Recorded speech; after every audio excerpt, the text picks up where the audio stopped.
Et je vais céder la parole au député de Verchères, qui est aussi le porte-parole de l'opposition officielle en matière de relations internationales et de francophonie. Madame la Présidente, la ministre, il y a quelques instants, soulignait ce mécanisme qui a été mis en place à l'Assemblée nationale par laquelle les élus du peuple québécois sont appelés à se prononcer sur des accords internationaux touchant les compétences constitutionnelles du Québec. Sont appelés à se prononcer sur des ententes conclues par le Québec ou liant le Québec sur le plan international. C'est une initiative, c'est une innovation qui avait été mise en place par Louise Beaudoin, ministre du Parti québécois, et la ministre a raison de souligner qu'il s'agit d'une avancée sur le plan démocratique. Mais ce qui n'est pas une avancée sur le plan démocratique, Madame la Présidente, c'est l'AECG lui-même. Puisque, et nos amis de la Wallonie nous l'ont démontré, cet accord a été négocié sans l'intervention, sans la mise dans le coup, si je puis dire, sans que les parlementaires soient mis dans le coup. Et on se surprendra aujourd'hui que certaines d'entre nous soient réticents à donner cet accord que sollicite de nous la ministre des Relations internationales. Pourquoi sommes-nous réticents? J'entendais le premier ministre dire tout à l'heure que le Parti québécois était contre les accords de libre-échange. Madame la Présidente, je suis obligé de dire que des fois, le ridicule nuit à la crédibilité de la personne qui parle. Je veux dire, prétendre une chose pareille, ça va à l'encontre de la réalité des faits. Le Parti québécois, depuis la fin des années 80, a toujours été l'un des plus ardents promoteurs du libre-échange. Ce n'est pas différent aujourd'hui, Madame la Présidente. Nous sommes tout à fait conscients que l'accès à un demi-milliard de consommateurs en Europe, c'est un atout pour nos entreprises exportatrices. On ne va pas se mettre la tête dans le sable ou dans l'autruche, comme disait notre ancien collègue. On est tout à fait conscient de cela, qu'il y a un avantage pour nos entreprises exportatrices. Le Québec est une nation commerçante, Madame la Présidente. On exporte près de la moitié de ce qu'on produit. Donc, l'ouverture des marchés, l'élimination des barrières tarifaires et non tarifaires, c'est un avantage. Ça ne fait pas l'ombre d'un doute. Donc, contrairement à ce que disait M. le Premier ministre un peu plus tôt aujourd'hui, ce n'est pas parce que le Parti québécois est opposé au libre-échange, loin de là.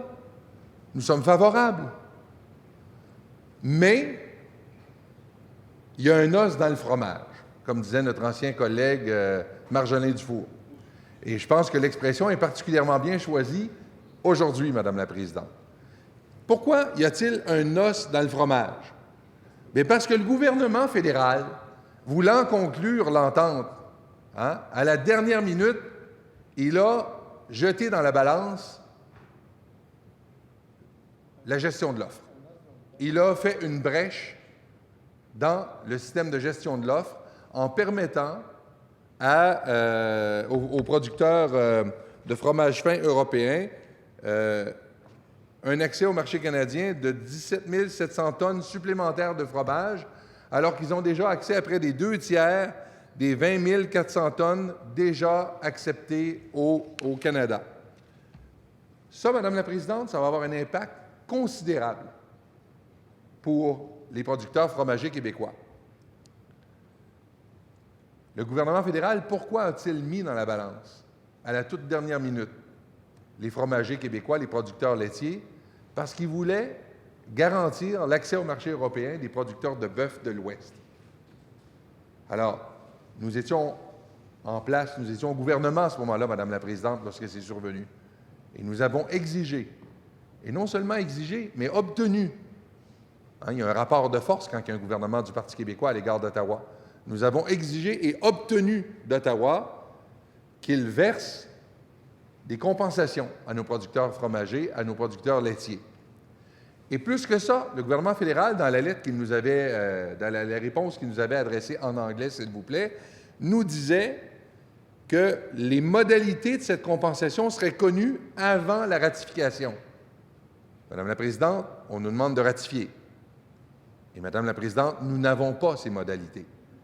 Et le gouvernement du Québec nous demande de signer un chèque en blanc, d'abandonner le rapport de force dont il dispose pour obtenir, pour les producteurs laitiers, nos producteurs fromagers, des compensations suffisantes. Là, les compensations, Madame la Présidente, sont de l'ordre de 350 millions de dollars. L'évaluation qui est faite des impacts pour notre industrie laitière, notre industrie fromagère, est de l'ordre de 1,5 milliard, Madame la Présidente. 1,5 milliard, il y en a actuellement pour 350 millions de dollars. Je ne suis pas fort en calcul, Madame la Présidente, mais il me semble que le compte n'y est pas. Il me semble que nos producteurs de lait, nos producteurs fromagers, n'en ont pas pour leur argent actuellement. Ils vont donc être perdants. Perdants au profit de qui? Au profit des producteurs de bœuf de l'Ouest. Il y avait une promesse du gouvernement fédéral à l'effet que nous ayons une compensation adéquate, que nos producteurs aient droit à une compensation adéquate et que cette compensation, on en connaîtrait les modalités avant la ratification. Or, on nous demande aujourd'hui de ratifier. Nous ne pouvons accepter de ratifier cet accord avec lequel, évidemment, nous sommes tout à fait, cette entente avec laquelle nous sommes évidemment en accord, mais il n'y a pas les protections suffisantes pour nos producteurs laitiers, nos producteurs de fromage. Conséquemment, on ne peut pas aller de l'avant. Le gouvernement, la ministre, nous demande notre collaboration. C'est pas faute d'avoir demandé l'appareil.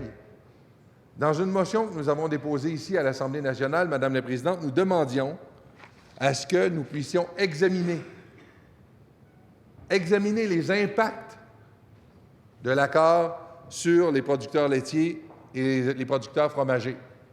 Le gouvernement avait refusé. La ministre de l'Économie se demandait pourquoi c'est faire. Tout d'un coup, on arrivait avec cette motion.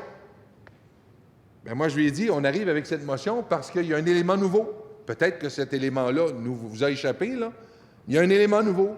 L'élément nouveau, c'est l'objection de la Wallonie, Madame la Présidente. Les parlementaires de Wallonie se sont dit, hey, écoutez, là, ça s'est négocié derrière des portes closes. On n'a pas eu tous les éléments en main pour prendre une décision. C'est pas vrai que vous allez nous précipiter, là. C'est pas vrai que vous allez presser le pas puis nous obliger à prendre une décision, comme dirait ma mère, les pattes aux fesses. Et là, on se retrouve dans cette situation-là.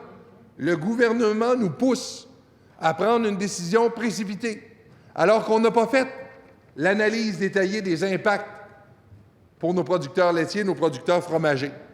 Le gouvernement s'est opposé à ce que nous puissions faire cette analyse. Et là, le gouvernement nous demande, après avoir refusé ce qui était l'évidence même, c'est un gouvernement qui se proposait, dès son élection, d'inaugurer une nouvelle ère de collaboration. Pas dire qu'il s'est distingué bien gros pour sa collaboration. On ne demandait pas la Lune, Madame la Présidente, on demandait simplement de pouvoir examiner l'impact de cet accord pour nos producteurs laitiers et fromagers, ce que le gouvernement a refusé. Et là, c'est ce gouvernement qui nous demande aujourd'hui de nous précipiter à signer un chèque en blanc pour permettre à Ottawa de ne pas respecter sa promesse à l'effet de compenser adéquatement nos producteurs de lait et nos producteurs fromagers. Parce qu'à partir du moment où on appose notre signature, où on ratifie cet accord, Madame la Présidente, le gouvernement fédéral, il se dit, on n'a plus rien, il n'y a plus d'obligation pour nous de livrer à Québec ce qu'on s'était engagé à livrer. Ils ont déjà signé. Ils ont déjà signé.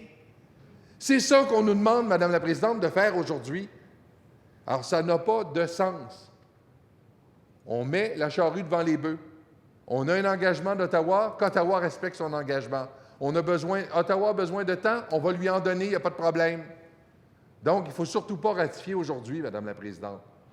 Il ne faut surtout pas ratifier aujourd'hui pour s'assurer que nous conservions notre rapport de force à l'égard d'Ottawa, pour l'obliger à respecter sa promesse, faire en sorte qu'il nous dévoile les modalités de cette compensation pour que nous puissions voir que cette compensation sera suffisante avant de donner notre aval à cet accord que nous saluons, que nous appelons de tous nos vœux. mais pas au détriment de nos producteurs de lait, pas au détriment de nos producteurs de fromage, Madame la Présidente, tout simplement pour favoriser le bœuf de l'Ouest. Donc, Madame la Présidente, vous me permettrez de terminer, conformément à l'article 22.3 de la loi sur le ministère des Relations internationales, de faire la proposition suivante, que la motion en discussion soit modifiée en ajoutant après les mots « approuve » les mots « dans 6 mois ». Merci, Madame la Présidente.